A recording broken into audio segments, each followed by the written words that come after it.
What's up, everybody? I'm the Pokedoolist, and today is episode 1 of scaling my Pokemon card business. We're going to lay out a few quick rules and reminders here. I am not doing this just for the money. I love this hobby. I love pretty much everything in it. And I will try my dangest to film as much as I can. Only reason I don't film shows because I hate editing. And I don't have a backup phone for the video. So besides all that, those are the basics. So let's get started here.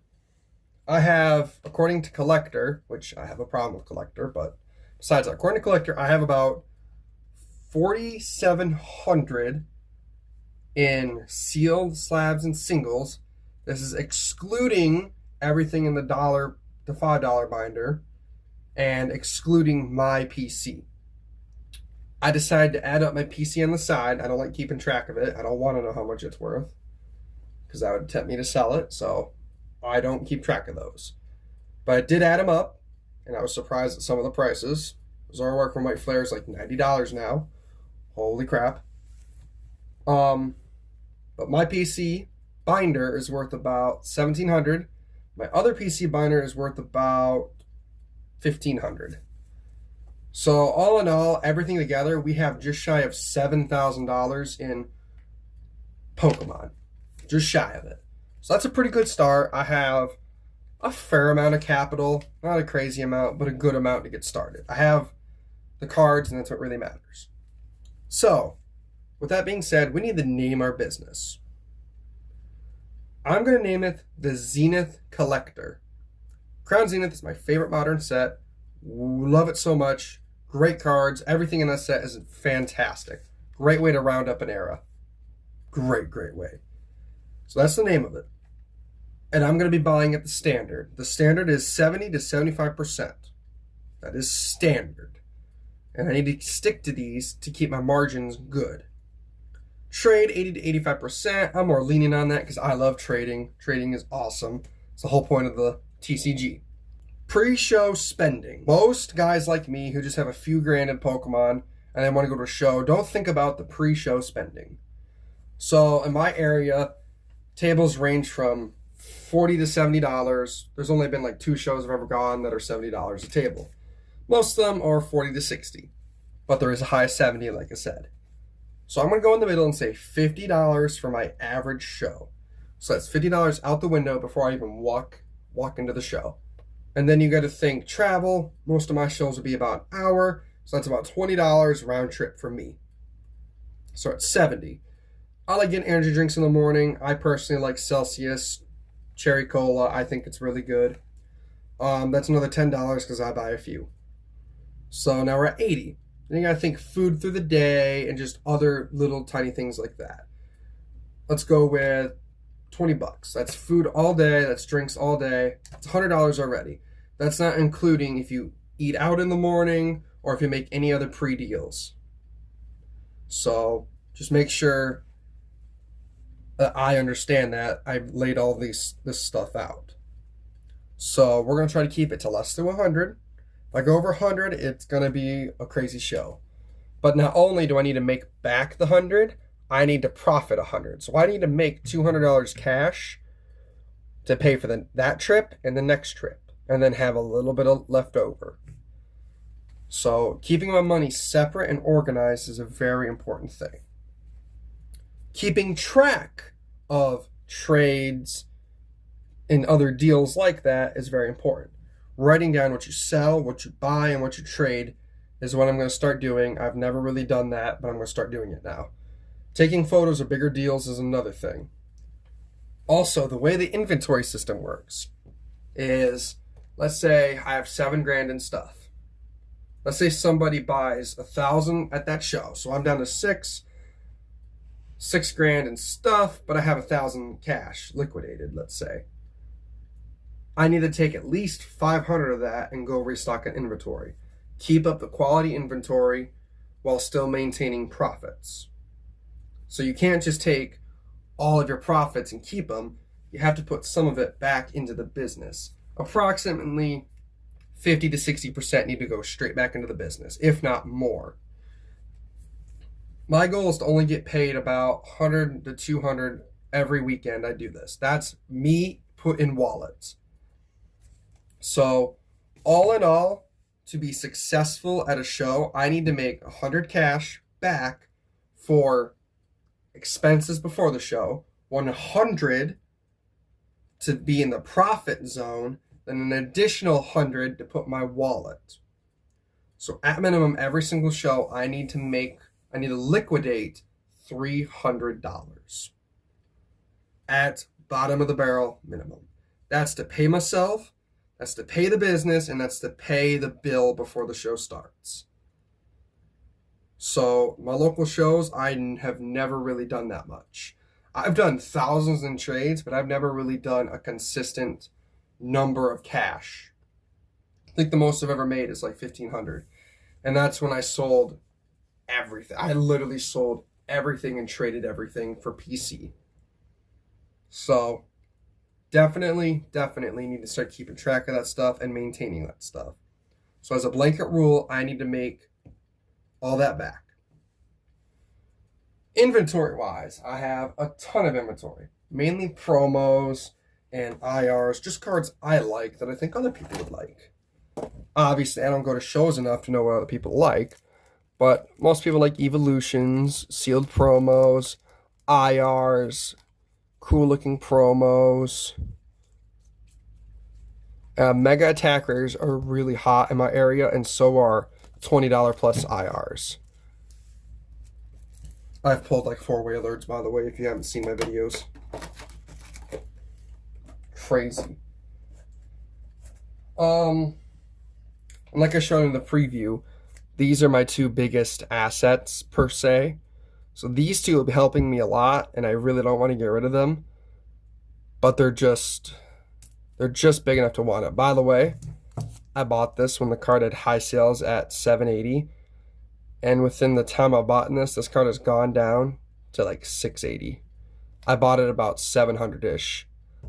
Mostly cash, like $600 cash with like a prismatic ETB I bought for $80. So I'm into this card for a very decent chunk. This card, I think I'm in it for like $340. So that card's still doing me good. Now, I have good inventory.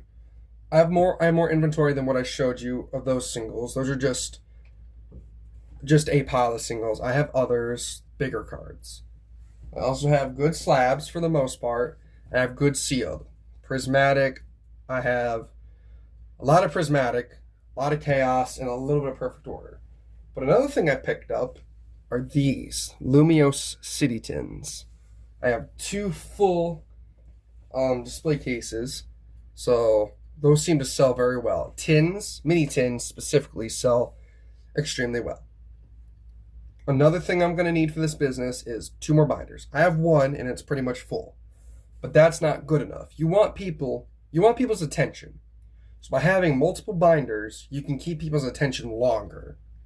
So that's the goal of having more binders. They don't have to be crazy full, even though I really want them to be, but they don't have to be, which is nice. I just actually, before I started filming, got in my top loaders and sleeves. I have a couple hundred of each. And I have guards.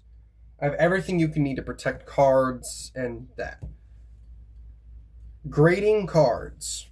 Right now I'm a little skeptical on grading because the last time I graded with a different company, they really screwed up. They screwed up on this card and this card. Labels are swapped. They like screwed up bad. So that's my last company grading experience. PSA, they just do me dirty. That's all they do is they just do me extremely dirty. Pack Fresh card gets a 7. Couldn't tell you what's wrong with it. I pulled it right out of the pack, put it in a sleeve, and that's all she wrote. But I got 7. Whatever, that's in the past. But it's just the fact that grading is really hard right now, especially since most grading companies are under extreme heat right now. Tag, in my opinion, is doing the right thing.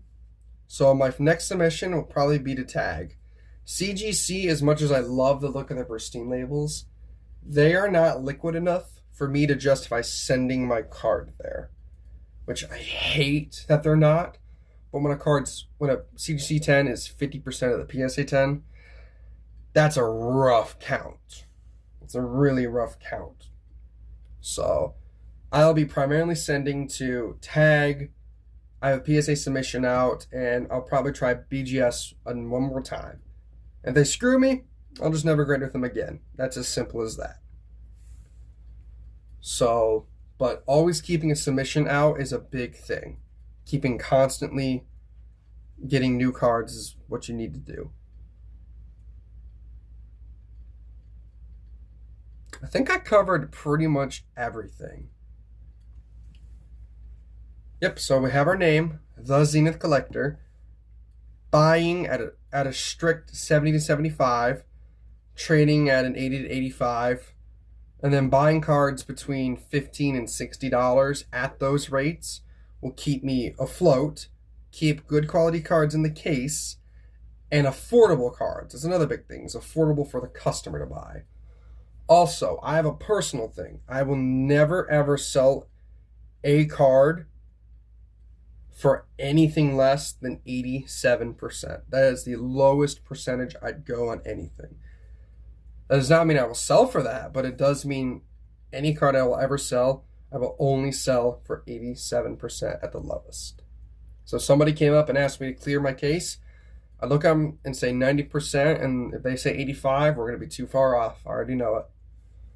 That 2% to them makes all the difference. So keeping it like that is how I want to do this. Company money's company money, so I need to keep it as that. I already told you guys how I'm going to get paid and how all my expenses are going to work. I have a case. I'm working on a mic set. I'm working on getting another camera. I have lighting, so I can keep videos like this nice. I will be filming every week, or trying my best to. I will be filming the next show. I say that a lot, but this time I'm serious because of this series. I'm forcing myself to do it. The biggest reason I don't film shows, by the way, is because I hate editing. I hate it. And editing 7 hours of footage does not sound like fun. But if it's for this, I'm going to do it. I will also update you with a short every week of how it's going, like how much in profit I have, how much in cards I have, or big pickups as like small shorts. I will still film what's in my PC. I will still film stuff like that. I will still film PokéDuelist content. But I will also be filming once a week for this series, Scaling My Pokemon Card Business. So you can expect from me, on average, 2 videos a week. That's on average. One for the main channel, and then this mini-series, which is still be on the main channel, but it's a mini-series. It's not a mini-series, but a series. That's all I had to say for today. I covered everything I needed to. I covered how it's going to work. I covered the fact that this is not just for the money. This is just what I think is the next evolution. I love this hobby. I love it all. So for all the haters that think I'm just doing this for the money, I just want you to click off or unsubscribe. It's as simple as that. And for everybody who has subscribed and joined me on this journey, thank you, and I hope I can bring you better and better content as time goes on. I will see you the next time on the PokéDuelist, and this is my new series, Scaling Pokemon Cards from Nothing.